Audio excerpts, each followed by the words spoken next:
Leitura Bíblica Anual 2022, dia 28, 3 de fevereiro, quinta-feira. Marcos, capítulo 11. Quando se aproximavam de Jerusalém, de Betfagé e Betânia, junto ao Monte das Oliveiras, Jesus enviou 2 dos seus discípulos e disse-lhes: Vão até a aldeia que está diante de vocês, e logo ao entrar encontrarão preso um jumentinho, o qual ainda ninguém montou. Desprendam o jumentinho e tragam aqui. Se alguém perguntar por que estão fazendo isso, respondam: o Senhor precisa dele e logo mandará de volta para cá. Então foram e acharam o jumentinho preso junto ao portão, do lado de fora, na rua, e o desprenderam.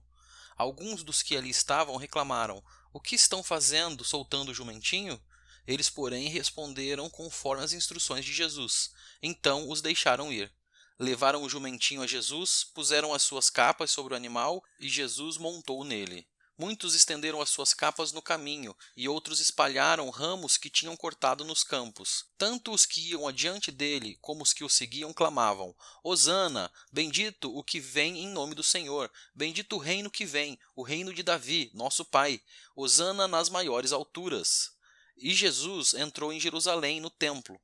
E, tendo observado tudo, como já era tarde, saiu para Betânia com os 12. No dia seguinte, quando saíram de Betânia, Jesus teve fome, e vendo de longe uma figueira com folhas, foi ver se nela acharia alguma coisa. Aproximando-se dela, nada achou, a não ser folhas, porque não era tempo de figos. Então Jesus disse à figueira: Nunca mais alguém coma dos seus frutos. E os discípulos de Jesus ouviram isto. E foram para Jerusalém. Quando Jesus entrou no templo, começou a expulsar os que ali vendiam e compravam. Derrubou as mesas dos cambistas e as cadeiras dos que vendiam pombas, e não permitia que alguém atravessasse o templo carregando algum objeto. Também os ensinava e dizia: Não é isso que está escrito? A minha casa será chamada casa de oração para todas as nações? Mas vocês fizeram dela um covil de salteadores. E os principais sacerdotes e escribas ouviram isso e procuravam uma maneira de matar Jesus, pois o temiam, porque toda a multidão se maravilhava de sua doutrina. E vindo à tarde, Jesus e os discípulos saíram da cidade. E, passando eles pela manhã, viram que a figueira estava seca desde a raiz. Então Pedro, lembrando-se, falou: Mestre, eis que a figueira que o Senhor amaldiçoou ficou seca. Ao que Jesus lhes disse: Tenham fé em Deus. Porque em verdade lhes digo que, se alguém disser a este monte, levante-se e jogue-se no mar, e não duvidar no seu coração, mas crer que se fará o que diz, assim será com ele. Por isso digo a vocês que tudo o que pedirem em oração, creiam que já o receberam, e assim será com vocês. E quando estiverem orando, se tiverem alguma coisa contra alguém, perdoem, para que o Pai de vocês, que está nos céus, perdoe as ofensas de vocês. Mas se vocês não perdoarem, também o Pai de vocês, que está nos céus, não perdoará as ofensas de vocês. Então regressaram para Jerusalém.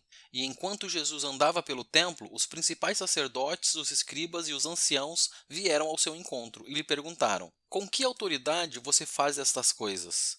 Ou quem lhe deu esta autoridade para fazer isto? Jesus respondeu: Eu vou fazer uma pergunta a vocês. Respondam e eu lhes direi com que autoridade faço estas coisas. O batismo de João era do céu ou dos homens? Respondam. E eles discutiam entre si. Se dissermos do céu, ele dirá: Então, por que não acreditaram nele?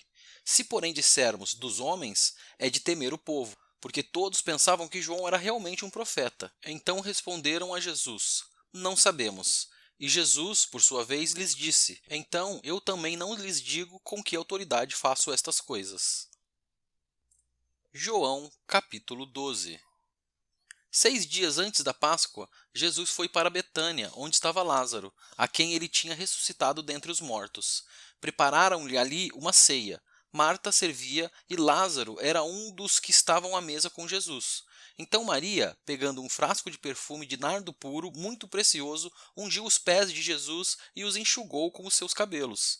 E toda a casa se encheu com o cheiro do perfume. Mas Judas Iscariotes, um dos seus discípulos, aquele que estava para trair Jesus, disse: Por que este perfume não foi vendido por 300 denários e o valor não foi dado aos pobres? Ele disse isso não porque se preocupava com os pobres, mas porque era ladrão e, tendo a bolsa do dinheiro, tirava o que era colocado nela. Mas Jesus disse: Deixe-a, que ela guarde isto para o dia do meu sepultamento, porque os pobres estão sempre com vocês, mas a mim vocês nem sempre terão. Uma numerosa multidão dos judeus ficou sabendo que Jesus estava em Betânia. Eles foram até lá não só por causa dele, mas também para ver Lázaro, a quem ele tinha ressuscitado dentre os mortos. Mas os principais sacerdotes resolveram matar também Lázaro, porque muitos dos judeus, por causa dele, voltavam crendo em Jesus. No dia seguinte, a numerosa multidão que tinha vindo à festa, tendo ouvido que Jesus estava a caminho de Jerusalém, pegou ramos de palmeiras e saiu ao encontro dele, clamando: Hosana, bendito o que vem em nome do Senhor e que é rei de Israel. E Jesus, tendo conseguido um jumentinho, montou-o, segundo está escrito: Não tema, filha de Sião, eis que o seu rei está vindo, montado num filho de jumenta. Seus discípulos, a princípio, não compreenderam isso, mas, quando Jesus foi glorificado, então eles se lembraram de que essas coisas estavam escritas a respeito dele e também de que tinham feito isso com ele. A multidão que estava com Jesus quando ele chamou Lázaro do túmulo e o levantou dentre os mortos dava testemunho. Por causa disso, também, a multidão saiu ao encontro de Jesus, pois ouviu que ele tinha feito esse sinal. Então os fariseus disseram entre si: Vocês podem ver que não estão conseguindo nada, eis que o mundo vai atrás dele. Ora, entre os que foram para adorar durante a festa, havia alguns gregos. Estes se dirigiram a Filipe, que era de Betsaida da Galileia, e lhe pediram: Senhor, queremos ver Jesus. Filipe foi dizê-lo a André, e André e Filipe o comunicaram a Jesus. Então Jesus se dirigiu a eles, dizendo: É chegada a hora de ser glorificado o Filho do Homem. Em verdade lhes digo, se o grão de trigo caindo na terra não morrer, fica ele só, mas se morrer, produz muito fruto. Quem ama a sua vida, perde-a, mas aquele que odeia a sua vida neste mundo irá preservá-la para a vida eterna. Se alguém me serve, siga-me, e onde eu estou, ali estará também o meu servo. E se alguém me servir, meu Pai o honrará. Agora a minha alma está angustiada, e o que direi? Pai, salva-me desta hora? Não, pois foi precisamente com este propósito que eu vim para esta hora. Pai, glorifica o teu nome. Então veio uma voz do céu: Eu já o glorifiquei e ainda o glorificarei. A multidão que ali estava e que ouviu aquela voz dizia ter havido um trovão. Outros diziam: Foi um anjo que lhe falou. Então Jesus explicou: Não foi por minha causa que veio esta voz, e sim por causa de vocês. Chegou o momento de este mundo ser julgado, e agora o seu príncipe será expulso. E eu, quando for levantado da terra, atrairei todos a mim. Ele dizia isto, significando com que tipo de morte estava para morrer. A multidão disse: Nós ouvimos da lei que o Cristo permanece para sempre. Como então você diz que é necessário que o Filho do Homem seja levantado? Quem é esse Filho do Homem? Jesus respondeu: Ainda por um pouco a luz está com vocês. Andem enquanto vocês têm a luz, para que não sejam surpreendidos pelas trevas. E quem anda nas trevas não sabe para onde vai. Enquanto vocês têm a luz, creiam na luz para que se tornem filhos da luz. Depois de dizer isso, Jesus foi embora e ocultou-se deles.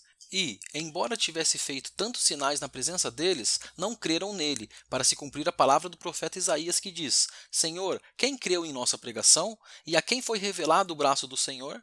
Por isso não podiam crer, porque Isaías disse ainda: Cegou os olhos deles e endureceu-lhes o coração, para que não vejam com os olhos, nem entendam com o coração, e se convertam, e sejam por mim curados.